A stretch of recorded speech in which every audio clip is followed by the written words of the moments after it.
राज्यात उष्णतेच्या लाटांमुळे अंगाची लाहीलाही होत आहे. तसेच उकाड्यामुळे घामाच्या धारा वाहू लागल्या आहेत. विदर्भात उच्चांकी तापमानाची नोंद होत आहे, तर राज्याच्या इतर भागांतही उन्हाच्या चटक्यात वाढ झाली आहे. आज राज्यातील काही जिल्ह्यात उष्णतेच्या लाटेचा इशारा देण्यात आला आहे, तर विदर्भातील काही वादळी वारे, विजांच्या कडकडाटासह पावसाची शक्यता हवामानशास्त्र विभागाने व्यक्त केली आहे.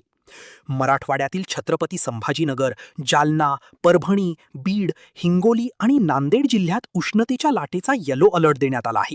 तर नांदेड आणि धाराशिव जिल्ह्यात तुरळक ठिकाणी वादळी व वाऱ्यासह पावसाची शक्यता आहे. विदर्भातील अकोला, अमरावती जिल्ह्यात पावसाचा इशारा देण्यात आला आहे. चंद्रपूर, गडचिरोली, गोंदिया, नागपूर, वर्धा आणि यवतमाळ जिल्ह्यात तुरळक ठिकाणी उष्णतेच्या लाटा, वादळी वारे, विजांसह पावसाची शक्यता आहे. तर उर्वरित राज्यात कोरड्या हवामानाचा अंदाज हवामानशास्त्र विभागाने वर्तवला आहे. मागील 24 तासात राज्यात अमरावती येथे उच्चांकी 46.6 अंश सेल्सिअस तापमानाची नोंद झाली, तर वर्धा येथे 46.5 अंश, अकोला येथे 46.3, यवतमाळ आणि चंद्रपूर येथे 45.2 आणि नागपूर सोनेगाव विमानतळावर 45 अंश सेल्सिअस तापमानाची नोंद झाली. तसेच जळगाव येथे 44.6 अंश, बीड येथे 43.5 अंश, तर छत्रपती संभाजीनगर येथे 43 अंश सेल्सिअस तापमानाची नोंद झाली.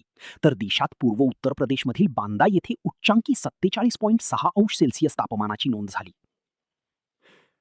वाऱ्यांमधील द्रोणी सध्या उत्तर तेलंगणावरील चक्रीय वादळी प्रवाहापासून सुरू होऊन अंतर्गत कर्नाटक, रायलसीमा आणि तामिळनाडू मार्गे कोमोरिन क्षेत्रापर्यंत पसरली आहे. ही द्रोणी समुद्र सपाटीपासून सुमारे 0.9 किलोमीटर उंचीवर स्थित आहे. किमान आणि कमाल वातावरणात वाढ होत असून राज्यात पुढील 2 दिवस काही भागात उष्णतेच्या लाटेसह वादळी पावसाचा इशारा हवामानशास्त्र विभागाने दिला आहे.